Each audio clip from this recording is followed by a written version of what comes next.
Good morning, students. In previous part of video we have studied about the complete question without adjustment of cash flow statement. Now today we are going to start cash flow statement with adjustment. So there is an illustration number 51. In this illustration we have a balance sheet.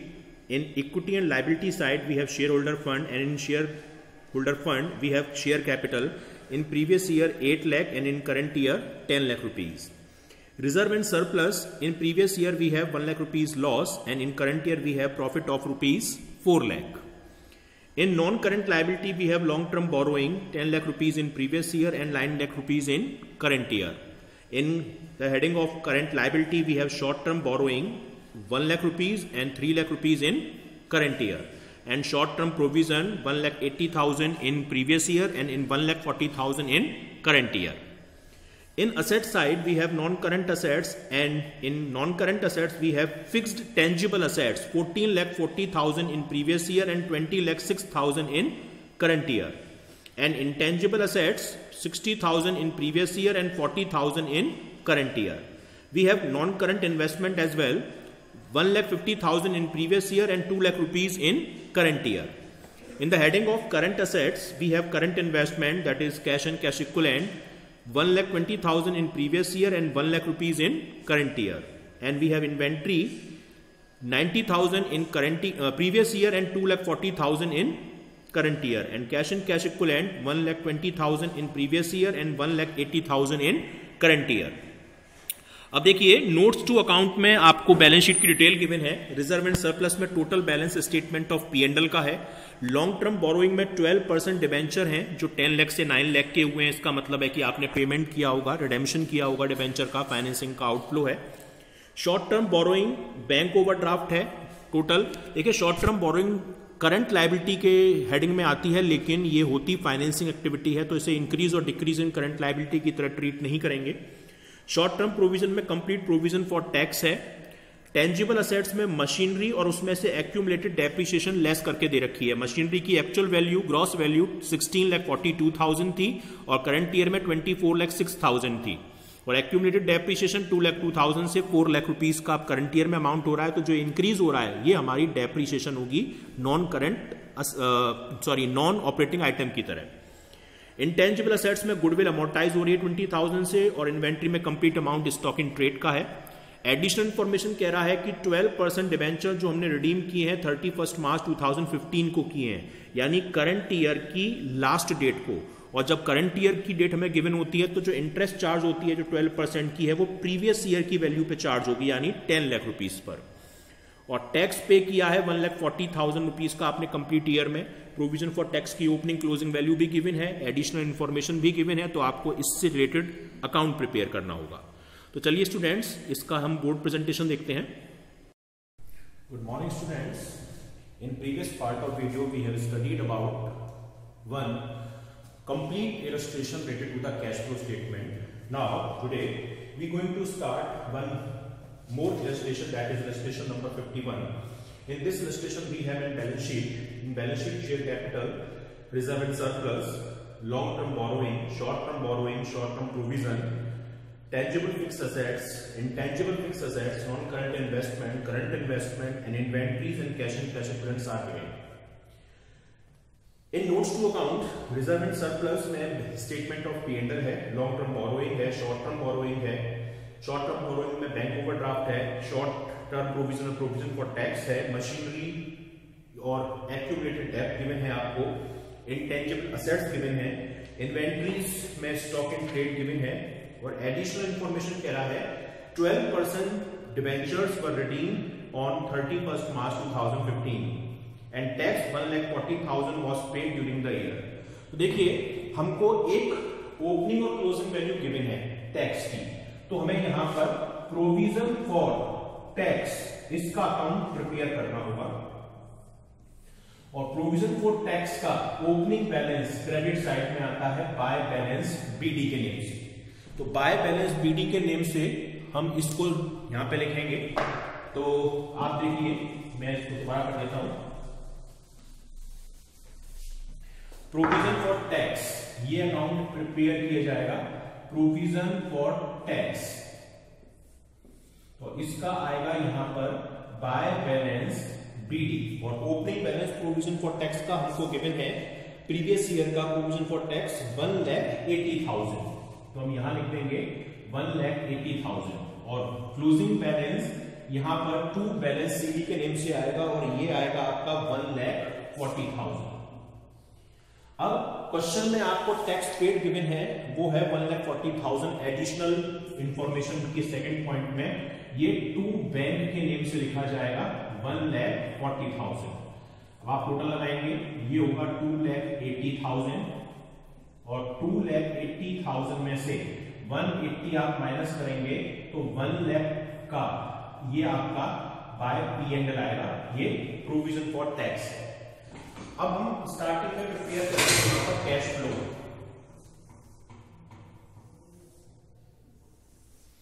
तो first activity कौन सी है हमारी? Cash flow from operating activity, और उसमें सबसे पहले net profit. Net profit के लिए आपको स्टेटमेंट ऑफ P&L गिवन है जो प्रीवियस ईयर में 1 लाख नेगेटिव था और करंट ईयर में उसकी वैल्यू पॉजिटिव 4 लाख रुपीज हो रही है, यानी 4 लाख माइनस और माइनस का 1 लाख, तो यानी ओवरऑल प्रॉफिट हो गया हमारा 5 लाख रुपीज। अब देखिए इस क्वेश्चन में हमको कुछ एडिशनल आइटम्स जो इसमें ऐड करने हैं। फर्स्ट है provision for tax. Provision for tax, ये जो अमाउंट निकलकर आया है बैलेंस 1 लाख रुपीज, ये अमाउंट हमको इसमें ऐड करना होगा क्योंकि यही हमारा एडिशनल आइटम है। तो 1 लाख रुपीज आप यहां पर ऐड कर लेंगे। कोई भी प्रपोज डिविडेंड या कोई भी आपको ट्रांसफर टू रिजर्व डिविडेंड है नहीं, तो 6 लाख रुपीज यही हमारा अमाउंट हो जाएगा net profit before tax and extra ordinary item. अब एक्स्ट्रा ऑर्डिनरी आइटम के लिए आप चलिए क्वेश्चन की एडिशनल इंफॉर्मेशन में चलते हैं। तो देखिए आपको एक्यूमुलेटेड डेब्ट दे रखा है, अगर आप देखेंगे तो वो 2,02,000 प्रीवियस ईयर में था और करंट ईयर में ये हो गया हमारा 4 लाख रुपीज, यानी तो डेप्रिसिएशन की वैल्यू बढ़ रही है। 4 लाख रुपीज हो गया ये कितने से? 2,02,000 से, तो 1,98,000 रुपीज का डेप्रिसिएशन का अमाउंट है। इसके अलावा क्वेश्चन के फर्स्ट एडिशनल पॉइंट में कह रहा है कि डिबेंचर्स 31 मार्च 2015 को इश्यू किए गए हैं, सॉरी रिडीम किए गए हैं। 10 लाख से ये हुए थे 9 लाख। अगर मैंने आपको बताया था करंट ईयर की डेट गिवन है तो जो इंटरेस्ट लगती है वो प्रीवियस ईयर पे लगती है, तो आपको इंटरेस्ट ऑन डिबेंचर जो ऐड करनी है वो प्रीवियस ईयर के बैलेंस पे करनी है। 10 लाख रुपीज का 12%, तो ये 1,20,000 रुपीज हो जाएगा। इसके अलावा आप नीचे देखिए इंटेंजिबल असेट्स में गुडविल 60 से 40,000 की हुई है, तो ये अमोर्टाइजेशन हो जाएगा आपका। अमोर्टाइजेशन ऑफ गुडविल 60,000 से 40,000 हुई, यानी 20,000 रुपीज का अमोर्टाइजेशन हो गया। तो ये आपकी टोटल वैल्यू होगी 198 प्लस 120 प्लस 20,000 का अमोर्टाइजेशन, तो इस तरीके से ये वैल्यू हो जाएगी 3,38,000। 3,38,000 एक्स्ट्राऑर्डिनरी आइटम, 6 लाख का नेट प्रॉफिट, यानी 9,38,000। ये क्या हो जाएगा आपका operating profit before working capital change. अब वर्किंग कैपिटल के लिए आप करंट असेट्स और करंट लायबिलिटी की कैलकुलेशन लेंगे। करंट असेट्स में आपको करंट लायबिलिटी में शॉर्ट टर्म बोरोइंग दे रखी है। शॉर्ट टर्म बोरोइंग में बैंक ओवरड्राफ्ट है और बैंक ओवरड्राफ्ट फाइनेंसिंग एक्टिविटी में आता है, इसलिए आप इसे काउंट करेंगे नहीं। शॉर्ट टर्म प्रोविजन में टैक्स है और टैक्स का आपने अकाउंट बनाया है, तो इसकी कैलकुलेशन भी आपको नहीं करनी है फिलहाल। करंट असेट्स में करंट इन्वेस्टमेंट, मैंने बताया था प्रीवियस इन्वेस्टिगेशन में, ये कैश एंड कैश इक्विवेलेंट होता है, तो केवल एक ही आइटम है करंट असेट्स में इन्वेंट्रीज, जिसकी वैल्यू 90 से 2,14,000 हुई है, यानी इंक्रीज इन करंट असेट्स है केवल आपका, और इंक्रीज इन करंट असेट्स की वैल्यू 124 की है। Increase in current assets less होता है, तो इंक्रीज इन करंट असेट्स और उसमें इन्वेंट्री की वैल्यू कितनी हुई है? इन्वेंट्री की वैल्यू आपकी चेंज हुई है 1,90,000 से 2,14,000। 2,14,000 ये 90,000 से हुआ तो 1,20,000 24,000 रुपीज का ये अमाउंट है, पर ये नेगेटिव है क्योंकि आपको लेस करना है। तो 9,38,000 का ऑपरेटिंग प्रॉफिट, 1,24,000 रुपीज का ये इंक्रीज इन करंट असेट्स की वैल्यू, तो ये वैल्यू हो जाएगी 9,14,000। ये क्या हो जाएगा आपका कैश जनरेटेड फ्रॉम ऑपरेशन, यानी जनरेटेड फ्रॉम ऑपरेशन। अब इसमें आप लेस करेंगे टैक्स पेड, जो आपको एडिशनल क्वेश्चन में दे रखा है, एडिशनल इंफॉर्मेशन के सेकंड पॉइंट में 1,40,000 का आपने टैक्स पे किया है। तो 1,40,000 रुपीज का अगर आप टैक्स पे करेंगे तो ये वैल्यू हो जाएगी आपकी, सॉरी मैं ये गलती लिख गया, ये अमाउंट था आपका 8,14,000। 8,14,000 में से 1,40,000 का आप टैक्स पे कर दीजिए। तो 1,40,000 का अगर आप टैक्स पे करेंगे तो वैल्यू बचेगी आपकी ये 6,74,000। 6,74,000 ये आपका क्या हो गया, cash flow from operating activity. Clear? अब आगे देखिए, सेकंड है हमारा cash flow from investing activity.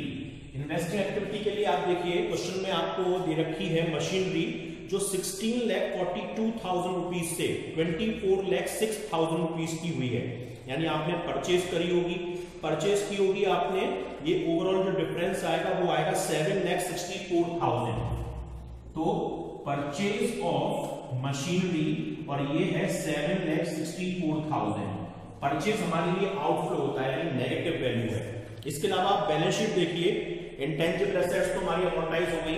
एक नॉन करंट इन्वेस्टमेंट है जिनकी वैल्यू 150 से 2 लाख की हुई है, तो आप यानी आपने ये भी परचेज किए होंगे। तो purchase of non current investment, और ये आपने 50,000 के परचेज किए क्योंकि 150 से 2 लाख की वैल्यू हुई है। तो ओवरऑल आपकी जो इन्वेस्टिंग एक्टिविटी हो गई, ये हो गई 8,14,000 पर ये नेगेटिव है। ठीक है, तो ये क्या कहलाएगा, cash used in investing activity, ये कैश यूज्ड कहलाएगा। अब थर्ड आएगा आपका cash flow from financing activity. Financing के लिए आप शेयर कैपिटल देखिए, शेयर कैपिटल की वैल्यू 8 से 10 लाख की हुई है, यानी आपने इश्यू किए हैं। तो इश्यू ऑफ शेयर कैपिटल और 2 लाख रुपीस के आपने शेयर इश्यू किए हैं, और इश्यू करना हमारे लिए इनफ्लो होता है। लॉन्ग टर्म बोरोइंग में डिवेंचर 10 लाख से 9 लाख के होंगे, यानी आपने रिडीम किए होंगे। तो रिडेम्पशन ऑफ डिवेंचर कितने के, 1 लाख के, 10 लाख से 9 लाख की हुई, यानी 1 लाख का पेमेंट किया। इस पर हमने इंटरेस्ट लगाई थी, तो आप देख सकते हैं इंटरेस्ट हमने कितनी लगाई थी, 1,20,000। तो इंटरेस्ट ऑन डिवेंचर 120 की इंटरेस्ट पे करेंगे तो ये नेगेटिव हो जाएगा 1,20,000। और इसके अलावा आपने बैंक ओवरड्राफ्ट दे रखा है शॉर्ट टर्म बोरोइंग में, जो 1 लाख से 3 लाख का हुआ है। तो raising of bank overdraft, raising of bank overdraft 2 lakh rupees का आपने ओवरड्राफ्ट लिया है, क्योंकि 1 लाख से 3 लाख का हुआ है। तो 2 और 2 4 लाख तो पॉजिटिव हो गया, और 220 ये आपका नेगेटिव हो गया। तो 1,80,000, 1,80,000 ये आपका कहलाएगा cash flow from financing activity. अब तीनों एक्टिविटी का आप टोटल लगा दीजिए, 6,74,000 पॉजिटिव, 1,80,000 पॉजिटिव और 8,14,000 नेगेटिव। तो ये वैल्यू आपकी अगर आप टोटल लगाएंगे तो ये वैल्यू आएगी आपकी 40,000 रुपीज। तो 40,000 क्या हो गया, ये कहलाएगा net increase in cash and cash equivalent. और इसमें आप ऐड कर दीजिए opening balance of cash and cash equivalent. Opening balance कैसे निकालेंगे, तो ये देखिए आप, इसके लिए मैं यहां पर देता हूं करंट इन्वेस्टमेंट और कैश एंड कैश इक्विवेलेंट, ये दोनों चीजें ऐड की जाएंगी। तो करंट इन्वेस्टमेंट की वैल्यू 120 ओपनिंग है, और 120 ही कैश एंड कैश इक्विवेलेंट है, यानी ये 2,40,000 हो गया। तो मींस आप इसमें 240 ऐड कर दीजिए, तो 2,80,000 ये हमारा क्लोजिंग बैलेंस हो जाएगा। अब क्लोजिंग बैलेंस आप चेक करने के लिए देख लीजिए, करंट इन्वेस्टमेंट और कैश एंड कैश इक्विवेलेंट का क्लोजिंग ईयर का बैलेंस। 1 लाख का करंट इन्वेस्टमेंट है, 180 का ये है, 1 लाख रुपीस का करंट इन्वेस्टमेंट और 180 का कैश एंड कैश इक्विवेलेंट, यानी 2,80,000, और ये हमारे क्लोजिंग बैलेंस के इक्वल है। तो ये एडजस्टमेंट के साथ हमारा नेक्स्ट इलस्ट्रेशन है, जिसे हम कंप्लीट कर रहे हैं, इलस्ट्रेशन नंबर 51।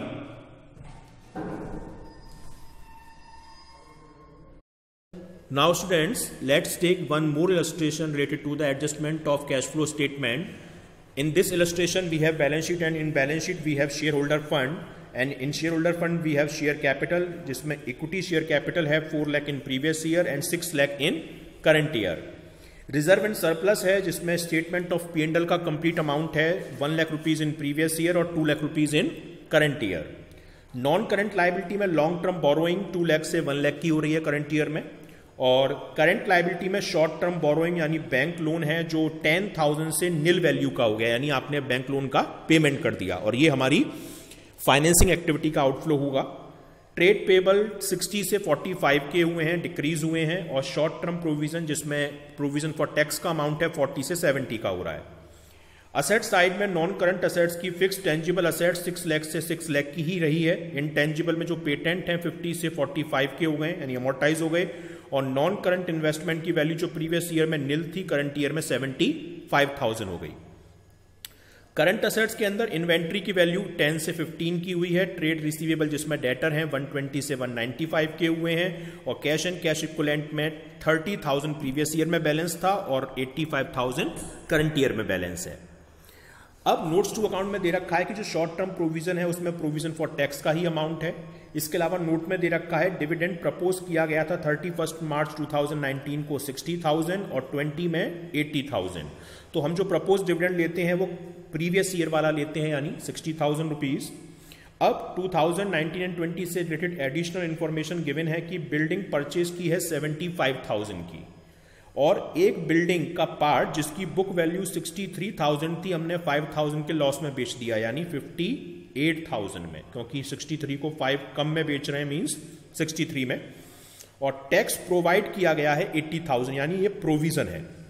तो देखिए प्रोविजन का ओपनिंग क्लोजिंग अमाउंट और एडिशनल इंफॉर्मेशन, यानी इसका अकाउंट बनाना पड़ेगा। टेंजिबल असेट्स में बिल्डिंग का ओपनिंग क्लोजिंग बैलेंस और हमको एडिशनल इंफॉर्मेशन, ये 2 पॉइंट में गिवन है, तो इसका भी हमें अकाउंट बनाना पड़ेगा। तो चलिए स्टूडेंट्स, इससे रिलेटेड जो बोर्ड प्रेजेंटेशन है क्वेश्चन की वो देखते हैं। Now students, let's take one more illustration, that is illustration number 52। In this illustration we have balance sheet, and in balance sheet we have share capital and reserve and surplus, जिसमें सिर्फ statement of P&L का balance है, long term borrowing, current liability में short term borrowing, trade payable, short term provisions, fix assets में tangible और intangible assets, non current investment और inventories, trade receivables और cash and cash equivalents and inventories.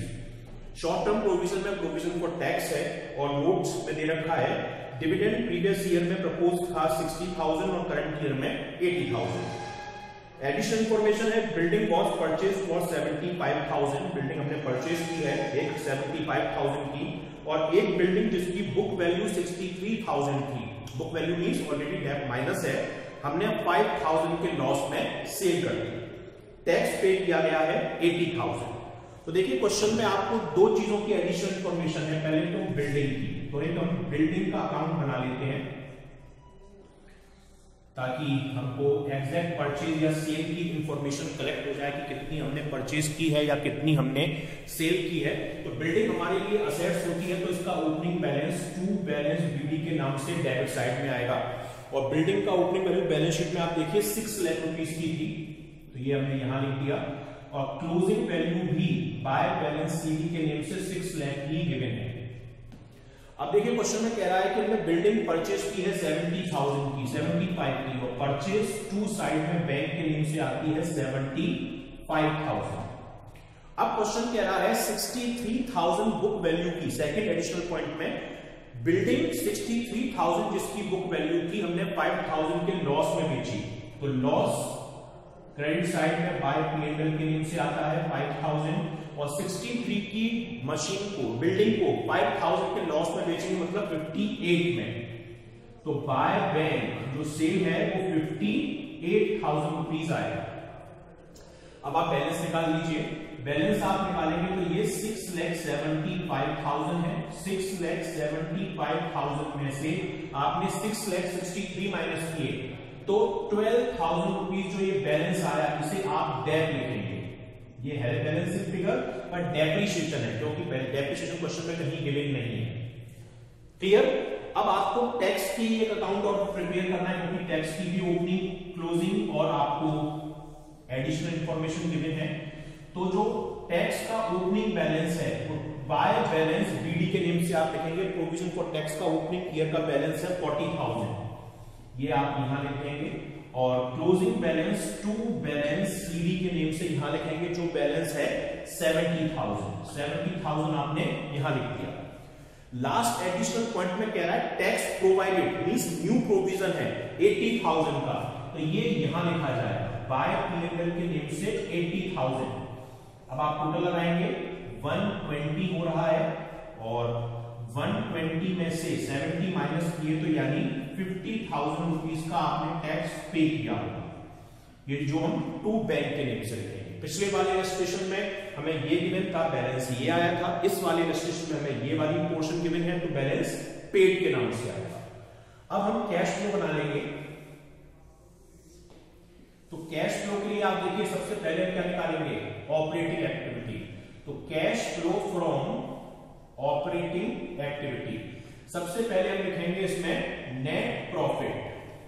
Net profit आपको question में given है, आप balance sheet देखिए, statement of P&L 1 lakh से ये 2 लाख का हुआ है, यानी प्रॉफिट की वैल्यू है हमारी 1 लाख। अब इसमें कुछ आइटम ऐड किए जाएंगे, जैसे सबसे पहले प्रोविजन फॉर टैक्स, जो मैं क्वेश्चन की थर्ड एडिशनल पॉइंट में गिवन था। 80,000 हमारा प्रॉफिट था, तो 80,000 रुपीज को हम यहां पर ऐड कर लेंगे, तो हमारी जो वैल्यू हो जाएगी वो हो जाएगी, सॉरी, ये 80,000 रुपीज हमको यहां दे रखा है। नोट में देखिए नीचे प्रपोज डिविडेंड भी दे रखा है, और प्रपोज डिविडेंड हमेशा प्रीवियस ईयर का लिया जाता है, और प्रीवियस ईयर का जो प्रपोज डिविडेंड है उसकी वैल्यू दे रखी है हमें 60,000, तो 60,000 रुपीज ये ऐड कर लेंगे, यानी 140 ऐड करेंगे, तो 2,40,000 ये हमारा क्या हो जाएगा, net profit before tax and extra ordinary item. अब एक्स्ट्रा ऑर्डिनरी आइटम में सबसे पहले डेप्रिसिएशन, जो हमने यहां इस बिल्डिंग के अकाउंट से निकाली है 12,000 रुपीज, तो डेप्रिसिएशन 12,000 रुपीज। इसके अलावा हमें लॉस हुआ था सेल करने से 5,000 रुपीज का, तो हम लॉस भी इसमें ऐड करेंगे। लॉस की वैल्यू हो जाएगी 5,000, loss on sale of building, और ये वैल्यू है 5,000, ठीक है। इसके अलावा हमको एक दे रखा है पेटेंट, बैलेंस शीट में देखिए इंटेंजिबल असेट्स की पेटेंट की वैल्यू 50 से 45 की हुई है, यानी ये क्या है, अमोर्टाइजेशन ऑफ पेटेंट, तो 5,000 रुपीज का अमोर्टाइजेशन हो गया। ओवरऑल 12,500, 75,000, 22,000 आप इसमें ऐड करेंगे, तो 2,62,000 ये हमारा ऑपरेटिंग प्रॉफिट हो जाएगा before working capital change. Operating profit before working capital change. अब आप वर्किंग कैपिटल देखिए, वर्किंग कैपिटल के लिए आपको क्वेश्चन में करंट लायबिलिटी में बैंक लोन दे रखा है। बैंक लोन हमारे लिए फाइनेंशियल एक्टिविटी होती है, तो इसको आप यहां पर काउंट नहीं करेंगे। और आपको क्रेडिटर दे रखे हैं जिनकी वैल्यू 60 से 45 की हुई है, means decrease in current liability, तो ये लेस में आएगा। शॉर्ट टर्म प्रोविजन में टैक्स दे रखा है, टैक्स का अकाउंट बना लिया हमने। करंट असेट्स में इन्वेंट्री की वैल्यू इंक्रीज हुई है 10 से 15, और ट्रेड रिसीवेबल भी इंक्रीज हुए हैं, यानी सारे आइटम आपको लेस के दे रखे हैं। तो लेस में पहला है डिक्रीज इन करंट लायबिलिटी, जिसमें ट्रेड पेबल की वैल्यू आपकी क्या हुई है ट्रेड पेबल की वैल्यू 60 से 45 की हुई है, यानी 15,000 रुपीज डिक्रीज हुए हैं, तो ये लेस। इसके अलावा इंक्रीज इन करंट असेट्स, जिसमें आपको दे रखा है सबसे पहले इन्वेंट्री। इन्वेंट्री की वैल्यू आपको यहां पे दे रखी है 10 से 15, यानी 5,000 इंक्रीज हुई है, तो ये लेस करेंगे हम। और ट्रेड रिसीवेबल 120 से 195 के हुए हैं, तो यानी 75,000 का ये भी इंक्रीज है, तो 75,000 रुपीज हम ये भी लेस कर लेंगे। तीनों आइटम हमारे लिए लेस वाले हैं, 5,000, 75 और 15, तो ये हो गया हमारा 95,000 लेस करेंगे।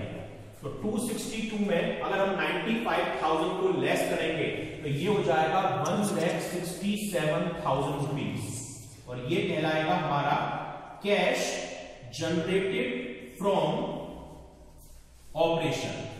अब इसमें हम लेस करेंगे टैक्स पेड, और टैक्स पेड की इंफॉर्मेशन हमने अकाउंट से निकाली थी। ये जो 50,000 रुपीज का टैक्स पेड आया था, ये हम माइनस कर देंगे, तो 1,17,000 ये हमारा हो जाएगा cash flow from operating activity, यानी ऑपरेटिंग एक्टिविटी से जो कैश फ्लो आ रहा है वो 1,17,000 रुपीज का आ रहा है। नाउ अब हम लिखेंगे इन्वेस्टमेंट एक्टिविटी, वो मैंने आपको रिलीज कर दिया है। तो सेकंड है हमारा cash flow from investing activity. Investing के लिए सबसे पहले आपको एडिशनल पॉइंट में दे रखा है परचेज ऑफ बिल्डिंग, कितने की आपने परचेज की है, ये सेकंड एडिशनल पॉइंट में आपको गिविंग है 75,000, तो ये 75,000 रुपीज ये आउटफ्लो हो गया। अकाउंट से हमने निकाला था कि हमने 63 की मशीन को 5,000 के लॉस यानी 58 में सेल किया, तो यानी सेल ऑफ बिल्डिंग भी हमें गिवन है कितनी, 58,000, ये पॉजिटिव है क्योंकि सेल होने से अमाउंट हमको रिसीव होता है। अब हमको दे रखा है कि नॉन ट्रेड इन्वेस्टमेंट, देखिए प्रीवियस ईयर में नील वैल्यू थी, पर करंट ईयर में ये 75,000 के हुए, यानी इनको भी हमने परचेज किया होगा, तो purchase of non current investment 75,000, और ये भी आउटफ्लो है। तो देखिए 75, 150 हमारा हो गया नेगेटिव और 58 पॉजिटिव, यानी 92,000 नेगेटिव।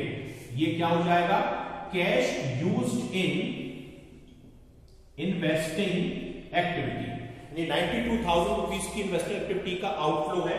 अब number third, cash flow from financing activity.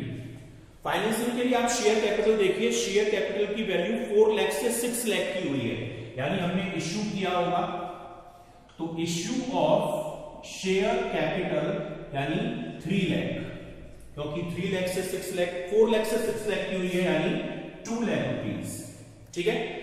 Current liability में बैंक लोन दे रखा है 10,000 प्रीवियस ईयर में था, करंट ईयर में निल है, मतलब 10,000 कम हो गया, मींस आपने पेमेंट कर दिया, तो पेमेंट ऑफ बैंक लोन और 10,000 रुपीज का पेमेंट करोगे मींस आउटफ्लो। जस्ट नीचे एडिशनल जो पॉइंट है एक लॉन्ग टर्म बोरोइंग भी है जो 2 लाख से 1 लाख की हुई है, तो ये भी आपने पेमेंट किया होगा। Payment of long term borrowing जो 2 लाख से 1 लाख की हुई है, यानी 1 लाख का आपने पेमेंट किया है। और नीचे सबसे एडिशनल पॉइंट में प्रपोज डिविडेंड प्रीवियस ईयर का ये पे किया होगा, जो हमने यहां पर ऐड भी किया था, तो प्रपोज डिविडेंड प्रीवियस ईयर का कितना था, 60,000, ये भी आपने पे किया होगा, तो ये भी नेगेटिव, कितना हो जाएगा, 2 लाख पॉजिटिव है और 170 नेगेटिव है, यानी 30,000 पॉजिटिव बैलेंस। तो ये क्या कहलाएगा आपका, cash flow from financing activity. अब आप तीनों एक्टिविटी का टोटल लगाइए, 1,17,000 पॉजिटिव ऑपरेटिंग का, इसके अलावा 92,000 नेगेटिव इन्वेस्टिंग का और 30,000 पॉजिटिव फाइनेंसिंग का, तो ये बैलेंस आएगा 55,000, और ये क्या कहलाएगा आपका, net increase in cash and cash equivalent. और इसमें आप क्या ऐड करेंगे, opening balance of cash and cash equivalent. Opening balance देखिए कैश एंड कैश इक्विवेलेंट का गिवन है 30,000, तो 30,000 आप इसमें ऐड कर लीजिए, तो 30 और 55 85। तो देखिए क्वेश्चन में क्लोजिंग बैलेंस 85 ऑलरेडी गिवन है, तो ये किसके इक्विवेलेंस हो जाएगा, closing balance of cash and cash equivalent. तो ये हमारा सेकंड इलस्ट्रेशन है जिसमें हमने एडिशनल कुछ इंफॉर्मेशन गिवन थी, उसके बेसिस पे इसको सॉल्व किया है।